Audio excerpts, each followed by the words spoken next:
పిల్లలు ఏదన్నా స్వీట్ అడిగినప్పుడు అప్పటికప్పుడు 5 నిమిషాలల్లో ఇలా చేసి పెట్టండి. 2 కప్పుల మరమరాలు తీసుకోవాలి. ఒక 10 గల జీడిపప్పులు స్టవ్ అంటు పెట్టి ప్యాన్ పెట్టుకొని వీటిని దోరగా కొంచెం క్రిస్పీగా అయ్యేదాకా ఒక నిమిషం వేపుకోవాలి. వేపుకొని ప్లేట్లో తీసుకొని ఇప్పుడు ఫస్ట్ ఒక హాఫ్ కప్పు చక్కెర, ఒక 2, 3 ఇలాచీలు వేసి దాన్ని మెత్తగా పౌడర్ పెట్టి పక్కకు ఉంచుకోవాలి. అదే మిక్సీ జార్లో మరమరాలతో వేసుకొని మెత్తగా పట్టి దాన్ని పక్కకు ఉంచుకోవాలి. ఇప్పుడు చక్కెర పొడిలో కొన్ని పాలు ఒక పావు కప్పు సుధా పట్టేయండి. పాలు వేసుకొని కొంచెం అట్లా కలుపుకోవాలి. కలుపుకున్నాక ఇప్పుడు మనం మరమరాల పొడి వేసుకొని దాన్ని అంతా ఒకసారి అంతా కలుపుకోవాలి.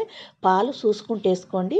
ఇప్పుడు అట్లా చపాతీ పిండిలాగా కలుపుకొని ఒక బౌల్ కన్నా గిన్నె కన్నా అట్లా ఒత్తుకోవాలి. ఇప్పుడు వేరే ప్లేట్లోకి వేసుకొని అట్లా కట్ చేసుకుంటే మనకు స్వీట్ రెడీ అండి. కమ్మగా టేస్టీగా చాలా బాగుంటుంది.